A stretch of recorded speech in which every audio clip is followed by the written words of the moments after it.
O Senhor esteja convosco.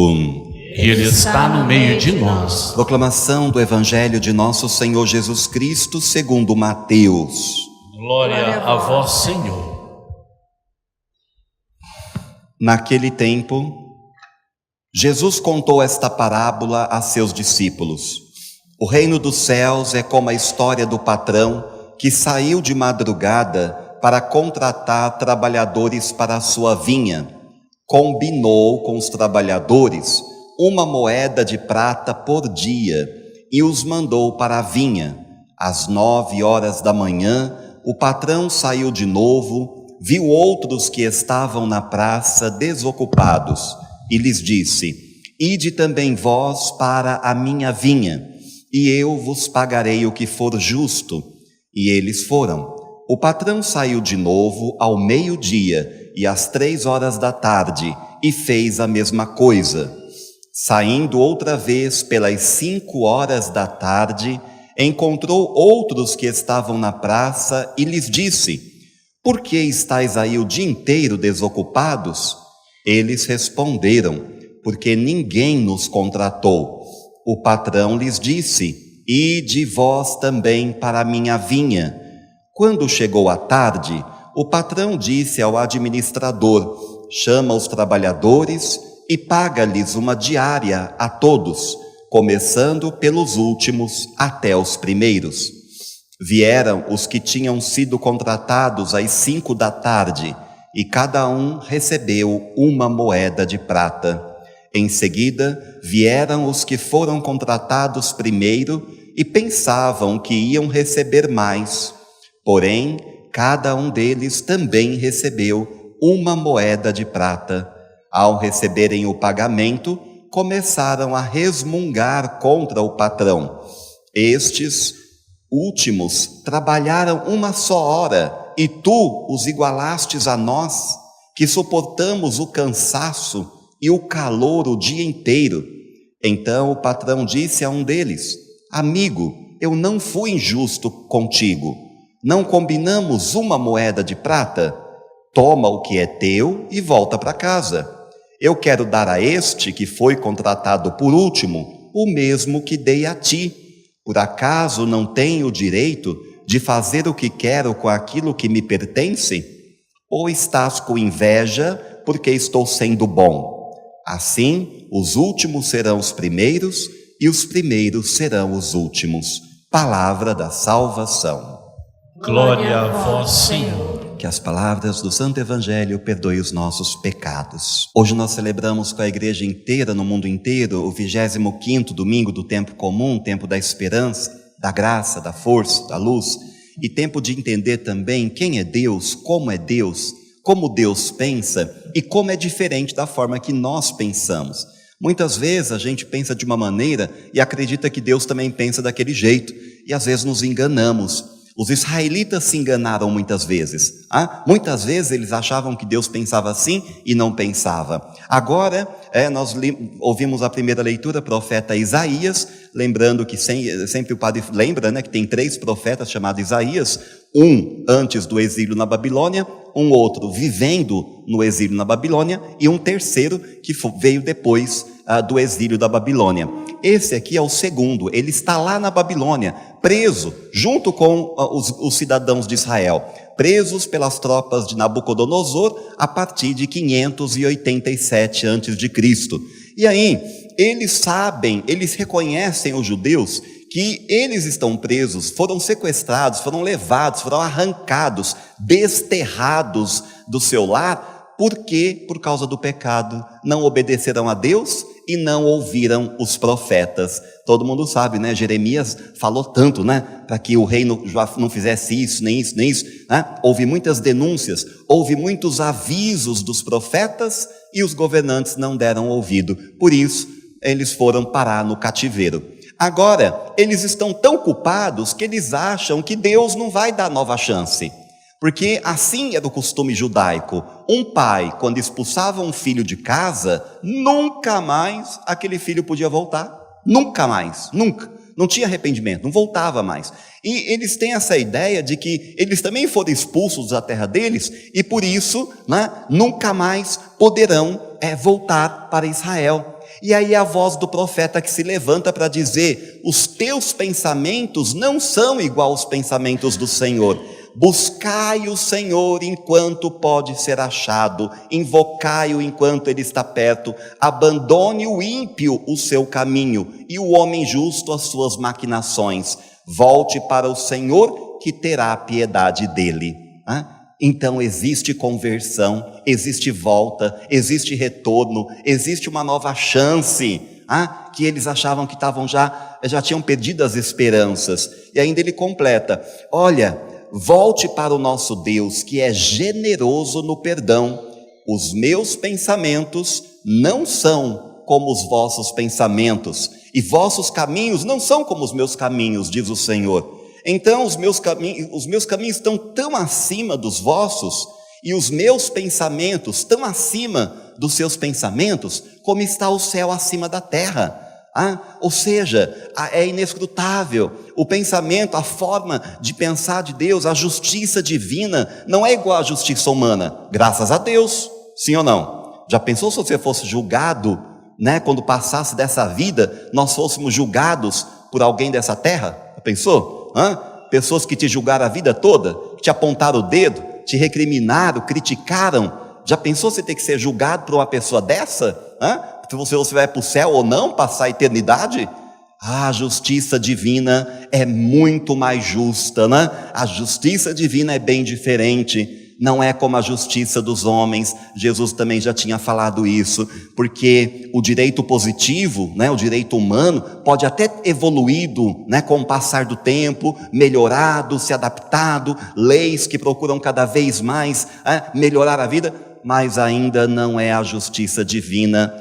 O direito divino é sempre superior, e é isso que Jesus quer mostrar, essa diferença também na parábola que ele conta. Se de um lado Isaías está falando que os pensamentos de Deus são bem diferentes dos pensamentos humanos, é isso que Jesus está reafirmando na parábola de hoje, quando ele conta para os seus discípulos que o reino dos céus é como um patrão que sai de madrugada, ele tem pressa, ele quer trabalhadores para a sua vinha. A vinha, quando chegou o momento da colheita, quando chegou a vindima, não pode esperar para ser colhida, porque se não estraga, cai, fica azeda, Então tem que o maior número de funcionários possível, para ir lá, arrancar as uvas, pisá-las, e fazer lá algo que tem que ser feito, Agora ele sai de madrugada, chama as pessoas que estão na praça. Era um costume judaico, não dava para ir de fazenda em fazenda a pé. Então eles se reuniam numa praça, e os donos das fazendas vinham na praça para pegar trabalhadores, contratá-los. Então estava ali esperando, logo de madrugada já tinha um grupo, e ele chamou: vamos trabalhar na minha vinha. E ele combinou 1 moeda de prata, que era o preço que se pagava comumente por uma jornada de trabalho. Um dia de trabalho custava 1 moeda, Então isso era normal. Combinou com eles e foram. Só que quando dá 9 horas da manhã, ele vai de novo na praça, porque ele vê que tem muito trabalho, chama mais trabalhadores. Depois ele vai meio-dia, depois ele vai às 3 horas da tarde, e tem gente ainda lá que não foi chamada ao trabalho, e ele chama. E agora o mais surpreendente é porque ele vai às 5 horas da tarde. Falta 1 hora para terminar o tempo de trabalho, É das 6 às 6, são 12 horas de trabalho. Agora falta 1 hora, e ele 5 da tarde está na praça ainda. E aí para esses ele pergunta: o que vocês estão fazendo aí? Por que estão aí? Eles disseram: porque ninguém nos contratou. Portanto, não eram pessoas vagabundas, não eram pessoas que estavam jogando, bebendo, se divertindo. Eram pessoas que estavam num local onde sabiam que iriam buscá-los para trabalhar e não perder esperança, Ficar ali até o final. De qualquer maneira, ele os convida também para trabalhar. E o problema surge no momento do acerto de contas, Porque na hora de acertar as contas, o patrão chama o administrador e diz assim: olha, chame todos eles e pague a cada um 1 moeda, mas comece pelos últimos. Veja bem, aí chama aqueles que trabalharam 5 da tarde, Trabalhou pouco, né? 1 horinha, já tava, o sol já estava brando, né? Já tinha até umas nuvenzinhas, estava meio fresquinho, né? Então nem suaram muito, né? Mas uma moeda de prata. Aqueles que trabalharam desde as 6 da manhã, então pensaram assim, nossa, então ele vai nos dar quanto, né? Vai dar bem mais, né? O dia inteiro. Deram também uma moeda, uma para cada um, uma moeda que foi combinado. E aí eles resmungaram. Ué, mas nós trabalhamos o dia inteiro, estivemos no sol, cansado, suado, acabado, trabalhando horas e horas, e o Senhor os iguala a nós? Hã? E aí? Ele é injusto, esse patrão? Sim ou não? Esse patrão está injusto? Está injusto? Imagine você, né, trabalhando, você também foi convidado a trabalhar nessa lavoura, né? E aí você vai lá, 6 horas da manhã você já está lá, fazendo o trabalho. Depois chega outro às 9, ao meio-dia, 3, 5 da tarde, né? Você está lá o dia inteiro. E daí você vê o outro recebendo, né, o mesmo que você recebeu. Você devia ter, acho que você pensaria assim, né? Bom, eu deveria, né, também ter vindo 5 da tarde, então. Aí eu ganharia e pronto, né? Ficaria por isso mesmo. Mas parece injusto, não parece? Mas lembra o que disse aqui o Isaías? Olha o que ele disse: meus pensamentos não são como os vossos pensamentos, os vossos caminhos não são como os meus caminhos. Meus pensamentos estão tão acima dos seus como o céu está acima da terra. De modo que esta parábola está ensinando algo muito importante para nós hoje, né?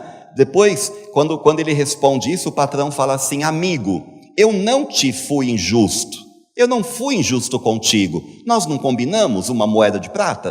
Toma o que é teu, não foi justo? Nós combinamos, toma o que é teu. Agora, se eu quero também dar para o outro o mesmo que eu dei a você, por que você reclama? Está com inveja porque estou sendo bom? Ele pergunta. E aí, depois, ele ainda termina assim: assim os últimos serão os primeiros, e os primeiros serão os últimos. Essa parábola ensina que no entardecer da vida das pessoas, sempre o dono dessa vinha, o dono do reino, vai procurar todos nós o tempo inteiro. O tempo inteiro ele vai nessa praça para saber se estamos dispostos a trabalhar pelo seu reino, trabalhar pela sua vinha, pelo crescimento da sua vinha. Se nós também queremos fazer parte deste povo dele, esse patrão é Deus, né? Ele quer saber se nós queremos fazer parte. E aí quando diz assim, né, uma pessoa que está na igreja, um dia, aliás, até lembrei de uma história agora que um padre me contou, né? Um padre chegou numa outra cidade, né, uma cidade grande, né, e foi ser administrador paroquial num lugar. E daí, o padre começou a falar umas coisas, de repente, a dar uma sugestão aqui, uma sugestão ali, né? De vez em quando, com bastante paciência. Chegou uma mulher lá e falou assim: padre, não pode fazer isto assim, porque não é assim que faz. Mas podemos mudar um pouco, não podemos? Olha aqui, padre, antes que o senhor nascesse, eu já estava nessa igreja. Né? Antes que o senhor nascesse, eu estava nessa igreja. O que Jesus está dizendo? Não importa se você está há 50 anos na igreja, ou se você está há 5 dias, porque se você entrou na vinha do Senhor, você vai receber a mesma moeda, a salvação. É a salvação eterna. Não tem como uma pessoa falar assim: olha Senhor, eu me abstive de tanta coisa, eu renunciei a isso, eu renunciei àquilo, eu me proibi disso, me proibi daquilo, e agora essa pessoa aí que fez tudo que não podia, né, como o filho pródigo, né, gastou tudo que tinha, aprontou, matou, roubou, adulterou, traiu, fez tudo, e agora também está aqui no reino dos céus? Né? Também está aqui na vinha? O que é isso? Ora, por quê? Porque Deus ama a todos, porque Deus não cansa de buscar um por um, Ele não cansa de buscar operários para a sua messe, Ele não cansa de buscar filhos para a salvação eterna. E aí depende da resposta. Aqueles foram, porque Deus nunca vai impor nada. Se tem algo que Deus não pode fazer, é acabar com a liberdade humana. Nem o nosso destino está escrito, sabia? Mesmo as visões que Nossa Senhora diz, né, quando ela aparece e ela faz previsões, ela fala, se vocês não rezarem vai acontecer isso. Em Fátima ela falou isso, em La Salette, Nossa Senhora também fez muitas revelações, mas nunca Maria disse que não podia ser mudado. Sabe por quê? Porque não estava escrito em lugar nenhum. Agora, tudo caminhava para aquilo que ela estava dizendo. De fato aconteceram muitas coisas, todo mundo sabe, né? Mas, então aconteceu por quê? Porque os homens não rezaram, não se consertaram, não mudaram, não se converteram. Por isso que no Isaías está falando, convertam-se, procure Deus enquanto Ele se deixa achar. Procure enquanto Ele se deixa achar. Agora, então não é culpa de Deus, porque Deus tem a ação de ir atrás, mas o homem tem a liberdade de dizer sim ou não. Quando uma pessoa planeja maldade na sua cabeça, como que ele chama aqui de maquinações, né? O homem justo com as suas maquinações, volte para Deus. Então, se ele não volta e continua com as suas maquinações, o destino dele vai ser infortúnio e por fim a perdição eterna. Mas se ele se volta para Deus, tudo é consertado, tudo pode ser possível, tudo pode ser mudado.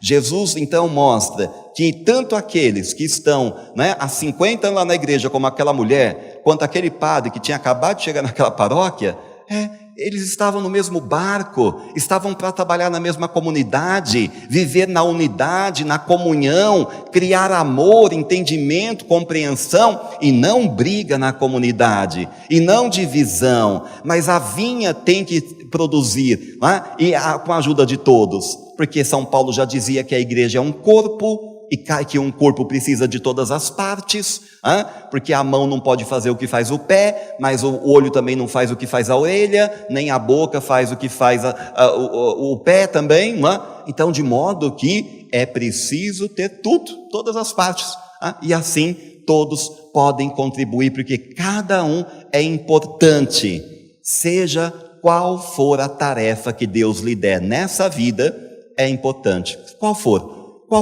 a tarefa que o mundo pode julgar mais simples, como ir lá colher uva, né, aqui na história, ou pode ser comandar uma nação inteira, não importa, porque aquele lá que ninguém nunca viu, né, que estava lá colhendo as suas uvinhas lá na parreira de verdade, né, e este também ninguém nunca viu. Olha só, os últimos serão os primeiros serão os últimos.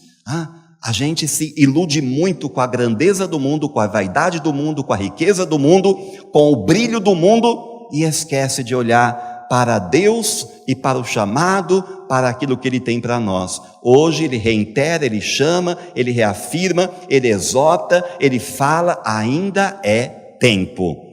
Por isso que quando a gente fala assim de alguém, essa pessoa não tem mais jeito, não, viu? Isso não é de Deus, não. Quando a gente fala assim, isso aí nasceu torto, vai morrer torto. Isso não é de Deus.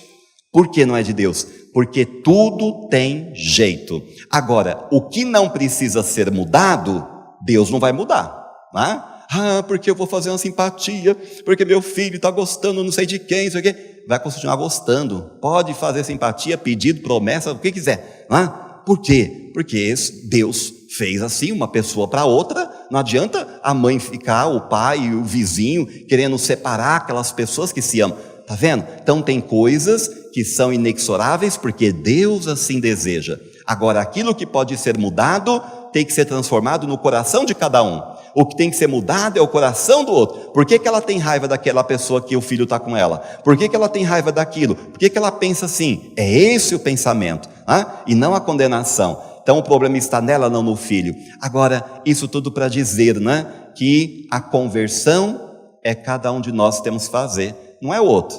Eu não tenho que converter o outro. Eu não tenho que falar para o outro, você vira para a direita, vira para a esquerda, porque é para aqui e por ali. Posso até auxiliar, ajudar, indicar, exortar, convidar, mas ele sempre terá a decisão final de dizer, eu quero ir por aqui ou eu quero ir por ali.